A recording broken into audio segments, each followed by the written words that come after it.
সমস্ত প্রশংসা আল্লাহ তাআলার জন্য, যিনি দ্বীন ইসলামকে সহজতা ও প্রশস্ততার দিন হিসেবে নির্ধারণ করেছেন। আমি সাক্ষ্য দিচ্ছি যে আল্লাহ ছাড়া কোনো সত্য ইলাহ নেই, তিনি এক, তার কোনো শরিক নেই।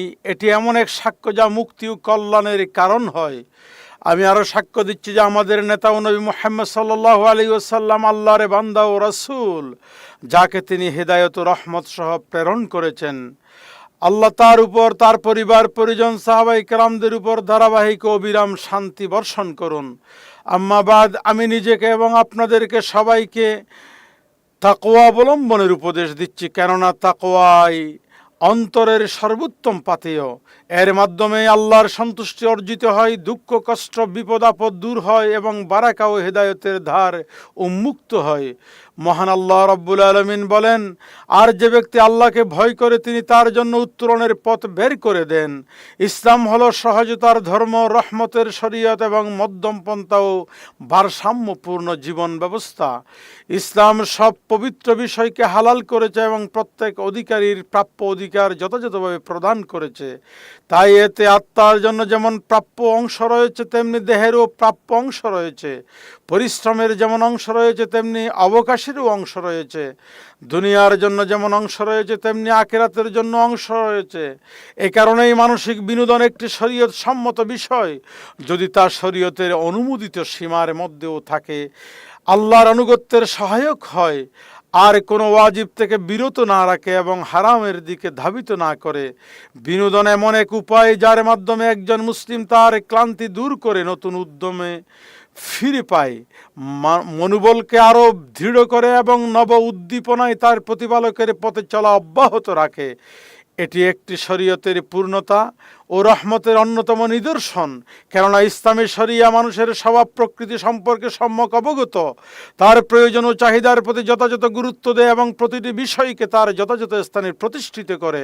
তাই ইসলাম মানুষের উপর তার সাধ্যাতীত কোনো বোঝা চাপিয়ে দেয় না, তাকে সংসার বিমুখ বৈরাগ্যতার দিকে আহ্বান করে না, আবার প্রবৃত্তি ও কামনা বাসনার লাগামহীন অনুসরণেরও স্বাধীনতা দেয় না। বরং ইসলাম মানুষের চাহিদা ও আকাঙ্ক্ষাকে পরিশুদ্ধ ও পরিমার্জিত করে, সেগুলোকে সঠিক পথে পরিচালিত করে এবং আল্লাহর সন্তুষ্টির সঙ্গে সম্পৃক্ত করে দেয়। আল্লাহ তাআলা মানুষকে যে স্বভাবজাত ফিতরাতের উপর সৃষ্টি করেছেন, ইসলামী শরিয়ত তার সঙ্গে সম্পূর্ণ সামঞ্জস্যপূর্ণ। কেননা মানুষের মন ক্লান্ত হয়ে পড়ে, দেহ দুর্বল হয়ে যায়, অন্তরে কখনো উদ্যমের ঘাটতি দেখা দেয়। তাই মানুষ তার মনোবল যতই দৃঢ় হোক না কেন, এমন কিছু বৈধ অবকাশ ও প্রশান্তির প্রয়োজন অনুভব করে, যার মাধ্যমে সে নতুন করে শক্তি ও কর্ম উদ্যম ফিরে পায়, নিজের বিক্ষিপ্ত মনোযোগ ও মানসিক ভারসাম্য পুনরুদ্ধার করে নব উদ্যমে আল্লাহর সন্তুষ্টির পথে চলা অব্যাহত রাখার নিজেকে প্রস্তুত করতে পারে। কোরআন মুমিনের এমন কল্যাণকর বিনোদনের প্রতি দৃষ্টি নিবন্ধন করে যে যার হৃদয়কে জাগ্রত করে, বিবেককে সমৃদ্ধ করে এবং ঈমানকে নবায়ন করে। আল্লাহ তাআলা বলুন, তোমরা পৃথিবীতে ভ্রমণ করো। পৃথিবীতে ভ্রমণ করা যেমন দেহের স্থানান্তর নয়, আল্লাহর নিদর্শন সমূহ প্রত্যক্ষ করার, তার অপূর্ব সৃষ্টিকর্ম নিয়ে চিন্তা গবেষণা করার, পূর্ববর্তী জাতিসমূহের পরিণতি থেকে শিক্ষা গ্রহণের এক মহান সুযোগ। এর ফলে অন্তর ঈমান বৃদ্ধি পায়, বিবেকের প্রজ্ঞা জন্মায়, আত্মা প্রশান্তি লাভ করে। আল্লাহ তাআলা বলুন, আল্লাহ তার বান্দাদের জন্য যে সৌন্দর্য শোভা সৃষ্টি করেছেন, যে পবিত্র রিজিক দান করেছেন, তাকে হারাম করেছে কে? সুতরাং আনন্দ, সৌন্দর্য, পবিত্র, বৈধ সবকিছু আল্লাহ তাআলার এক একটি মহান নিয়ামত। আর এই প্রতিটি নিয়ামতের দাবি হলো নিয়ামত দাতার প্রতি কৃতজ্ঞতা প্রকাশ করা। যখন এসব নিয়ামত আল্লাহর সৃষ্টি অর্জনের পথে, সন্তুষ্টি অর্জনের পথে ব্যবহার করা হয়, তখন সেগুলো বারাকা ও বৃদ্ধি পায়। রাসূল সাল্লাল্লাহু আলাইহি ওয়াসাল্লামের সুন্নাহ এই বিষয়টিকে অত্যন্ত স্পষ্টভাবে সমর্থন করেন। তিনি তার সাহাবীদের সঙ্গে মাঝে মধ্যে কৌতুকপূর্ণ ব্যবহার করতেন, তবে কখনো সত্য ছাড়া কিছুই বলতেন না। তিনি তার স্ত্রীদের সঙ্গে দৌড় প্রতিযোগিতা করতেন। তিনি বৈধ শরীয়ত সম্মত আনন্দ বিনোদনকে সমর্থন দিতেন এবং এমন বিষয়ের অনুমোদন দিতেন যা মানুষের মনে প্রফুল্লতা সৃষ্টি করে, যতক্ষণ না তাতে কোনো পাপ বা শরীয়ত বিরোধী বিষয় জড়িত থাকে। অতএব ইসলামের বিনোদনের অর্থ দায়িত্ব থেকে পলায়ন নয়, ইবাদত থেকে বিচ্ছিন্ন হওয়া নয়, সময়ের অপচয়ও নয়, বরং এটি এক কল্যাণকর কাজ থেকে আরেক কল্যাণকর কাজের দিকে, এক উপকারী থেকে অন্য উপকারী কর্মে স্থানান্তর। দেহ যেন বিশ্রাম নিলেও হৃদয় আল্লাহর স্মরণে গাফেল না থাকে, আর মন আনন্দিত হলেও তা সর্বদা তার রবের সঙ্গেই সম্পৃক্ত থাকে। যদি বিনোদন অবকাশ যাপন একটি নিয়ামত হয়ে থাকে, তবে প্রত্যেক নিয়ামতের পূর্ণতা তখনই অর্জিত হয় তখন আল্লাহ তাআলার সন্তুষ্টির পথে ব্যবহৃত হয়। এ কারণেই ইসলামী শরীয়ত বিনোদনের জন্য কিছু সুন্দর শিষ্টাচার ব্যবস্থা করেছেন। এসব ধরনের হারাম থেকে দূরে থাকা, সালাত থেকে বিরত না রাখে, কারো হক নষ্ট না করে, আত্মীয়তার সম্পর্ক ছিন্ন না করে, কোনো অপরিহার্য দায়িত্ব থেকে গাফেল না বানায়, কোনো পাপ বা অবাধ্যতার দিকে ধাবিত না করে। এক্ষেত্রে ইসলামী শরিয়া মধ্যমপন্থা ভারসাম্য অবলম্বনের নির্দেশ দিয়েছেন। যে কোনো বিষয় তার সীমা অতিক্রম করলে তা বিপরীত ফল বয়ে আনে। অনেক বৈধ বিষয়ও মাত্রাতিরিক্ত ব্যবহারের ক্ষতিকর হয়ে থাকে। অনেক আনন্দ উপভোগ শেষ পর্যন্ত মানুষের জন্য অনুশোচনার কারণ হয়ে দাঁড়ায়। আর অনেক সাময়িক আমোদ প্রমোদ হৃদয়কে আল্লাহর স্মরণ থেকে গাফেল করে দেয় এবং জীবনের এমন মূল্যবান সময় নষ্ট করে যার ক্ষতিপূরণ সম্ভব নয়। এ কারণে ইসলামে বিনোদন বা অবকাশকে তার বাহ্যিক রূপ দিয়ে নয়, বরং তার ফলাফল দিয়ে মূল্যায়ন করা হয়।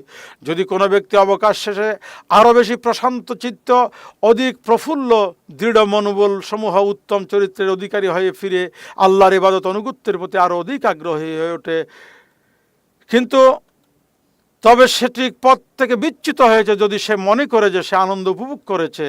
বর্তমান যুগে মানুষের সবচেয়ে বড় বিপদ হলো অনেকের কাছে বিনোদনের ধারণা কেবল স্ক্রিন কেন্দ্রিক হয়ে পড়েছে। ফলে ছুটির দিনগুলো কেটে যায় ছোট ছোট ভিডিও দেখার মাধ্যমে, সামাজিক যোগাযোগ মাধ্যম সময় ব্যয় করে।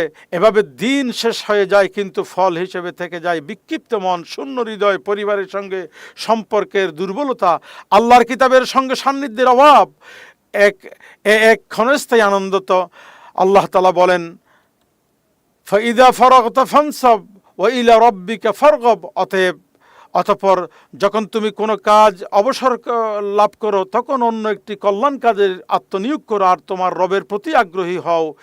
আমি আমার এই কথাগুলো বলছি এ সময় আল্লাহর কাছে, আপনাদের সকলের জন্য আল্লাহর কাছে গুনাহ থেকে ক্ষমা প্রার্থনা করছি। আল্লাহ আমাদের সকলকে ক্ষমা করুন। সমস্ত প্রশংসা আল্লাহ তাআলার জন্য, যিনি আমাদের উপর অফুরন্ত নিয়ামত পরিপূর্ণভাবে বর্ষণ করেছেন। আমি সাক্ষ্য দিচ্ছি আল্লাহ ছাড়া কোনো সত্য ইলাহ নেই, তিনি এক, তার কোনো শরিক নেই। এটি এমন এক সাক্ষ্য যার দ্বারক্ষে সর্বোচ্চ মনোবলের অধিকারী করে তোলে। আমি আরও সাক্ষ্য দিচ্ছি আমাদের নেতা ও নবী মুহাম্মদ সাল্লাল্লাহু আলাইহি ওয়াসাল্লাম আল্লাহর বান্দা ও রাসূল, যিনি উত্তম চরিত্র ও মহান নৈতিক গুণাবলীতে অলঙ্কৃতদের মধ্যে সর্বশ্রেষ্ঠ।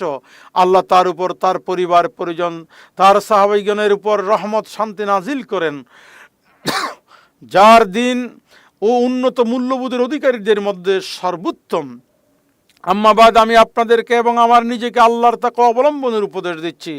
ইসলামী শরীয়ত যে অবকাশ যাপন বিনোদনের অনুমোদন দিয়েছে তা হলো এমন অবকাশ যাতে আনন্দ উপকার উভয় একত্রিত এবং দেহের বিশ্রাম, হৃদয়ের প্রশান্তি, বিবেকের আলোক প্রাপ্তি একসঙ্গে অর্জিত হয়। এটি এমন এক বিনোদনমূলক সফর যাতে বান্দা তার রবের নিদর্শন সমূহ নিয়ে গভীরভাবে চিন্তা ভাবনা করে, অথবা এমন জলসা যাতে সে তার পিতামাতার সেবা ও সদাচরণে নিজেকে নিয়োজিত রাখে, অথবা এমন ভিজিট যার মাধ্যমে সে আত্মীয়তার সম্পর্ক অটুট রাখে, কিংবা এমন মজলিস যেখানে সেই স্ত্রী পরিবার আনন্দের সঙ্গে আন্তরিক আনন্দ প্রশান্তি লাভ করে, অথবা এমন পুস্তক যার মাধ্যমে তার জ্ঞান পায়, এমন কোনো উপকারী দক্ষতা যা সে শিখে বা অর্জন করে, এমন শরীর চর্চা যা দেহকে শক্তিশালী করে, কিংবা আল্লাহর কিতাবের সঙ্গে একান্তে কাটানো কিছু সময় সেখানে তেলাওয়াত করে, যার মর্ম নিয়ে গভীরভাবে চিন্তা গবেষণা করে সে তার হৃদয়ের প্রশান্তি, অন্তরের স্থিরতা খুঁজে পায়। অতএব যদি অবকাশ বা ছুটি বিশ্রামের একটি সুযোগ হয়ে থাকে, তবে তার আগে এটি হলো ঈমানকে নবায়ন, হৃদয়কে পরিশুদ্ধকরণ এবং আত্মগঠন ও হাতছাড়া হয়ে যাওয়ার কল্যাণকরগুলো পূরণ করে নেওয়ার একটি মহামূল্যবান সুযোগ, যাতে তার বিশ্রাম রবের ইবাদতে সাহায্যকারী হয়, ছুটি তার ঈমানের পাথেয় হয়, সে কাজকর্মে ফিরে আসতে পারে আরও নির্মল হৃদয়, অধিকতর পবিত্র আত্মা, আরও দৃঢ় সংকল্প নিয়ে।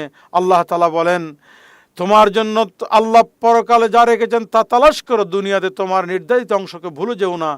দয়া ও অনুগ্রহ প্রদর্শন করে যেমনিভাবে আল্লাহ তোমার প্রতি দয়া প্রদর্শন করেছেন, নিশ্চয়ই যার মাধ্যমে খুতবাসমূহ সর্বোত্তম সমাপ্তি, উপদেশগুলো সুন্দরতম পরিসমাপ্তি হয়, মজলিসগুলো সর্বাধিক সৌরভমণ্ডিত হয়, বরকতময়, তা হলো আমাদের নবী মুহাম্মদ সাল্লাল্লাহু আলাইহি ওয়াসাল্লামের প্রতি সালাত ও সালাম পেশ করা। হে আল্লাহ, আপনি সালাত ও সালাম বারাকাত নাজিল করুন আপনার বান্দা ও রাসূল মুহাম্মদ সাল্লাল্লাহু আলাইহি ওয়াসাল্লামের উপর। যত সংখ্যায় তার প্রতি দরুদ পাঠকারীরা দরুদ পাঠ করে এবং যত সংখ্যায় গাফেলরা তার প্রতি দরুদ পাঠ করা থেকে গাফেল থাকে, আর কিয়ামত দিবস পর্যন্ত উর্দু জগতে ফেরেশতাদের মজলিস তার জন্য সবচেয়ে পরিপূর্ণ, সর্বাধিক পবিত্র, সর্বোত্তম দরুদ অব্যাহত রাখার ব্যবস্থা করুন। হে আল্লাহ, ইসলাম ও মুসলমানদের সম্মানিত করুন, এ দেশ ও অন্যান্য মুসলিম দেশসমূহ নিরাপদ ও শান্তিময় করুন। হে আল্লাহ, মুসলমানদের সার্বিক অবস্থা সংশোধন করে দিন, তাদেরকে সত্যের উপর ঐক্যবদ্ধ করুন। ফিলিস্তিনে পৃথিবীর সর্বস্তরে আপনি সাহায্যকারী, সহায়তাকারী, পৃষ্ঠপোষক হয়ে থাকুন। তাদেরকে আপনার শত্রু, তাদের শত্রুদের বিরুদ্ধে বিজয় দান করুন। হে আল্লাহ, আমরা আপনার কাছে তাৎক্ষণিক বিলম্বিত আপনার জানা অজানা সব ধরনের কল্যাণ কামনা করি। আর আপনার নিকট তাৎক্ষণিক বিলম্বিত, হে আল্লাহ, আপনি আমাদের জন্য আমাদের দিনকে সংশোধন করুন, আমাদের সকল বিষয়ে রক্ষা করব, আমাদের দুনিয়াকে সংশোধন করে দিন, যাতে আমাদের জীবন জীবিকা রয়েছে, এবং আমাদের আখিরাতকে সংশোধন করে দিন, যেখানে আমাদের চূড়ান্ত প্রত্যাবর্তন, জীবিত থাকাকে আমাদের জন্য কল্যাণকর করে দিন, মৃত্যুকে আমাদের জন্য অনিষ্ট থেকে স্বস্তির কারণ বানিয়ে দিন। হে আল্লাহ, আমাদের মৃতদের প্রতি রহম করুন, আমাদের রোগীদের সুস্থতা দান করুন। হে চিরঞ্জীব, হে চিরস্থায়ী, আমরা আপনার রহমতের ওসিলায় সাহায্য প্রার্থনা করি, আমাদের সমস্ত বিষয় সংশোধন করে দিন, আমাদেরকে এক পলকের জন্য আমাদের উপর ছেড়ে দেবেন না। হে আল্লাহ, আমাদের খাদেমুল হারমাইন শরীফাইনকে এবং তৌফিক দান করুন, তার ক্রাউন প্রিন্সকে সর্বপ্রকার কল্যাণের প্রতি তৌফিক দান করুন। হে আমাদের সকল শাসকদেরকে আপনার কিতাব অনুযায়ী চলার তৌফিক এনায়েত করুন। রব্বানা আতিনা ফিদ দুনিয়া হাসানাহ ওয়া ফিল আখিরাতি হাসানাহ ওয়া কিনা আযাবান নার।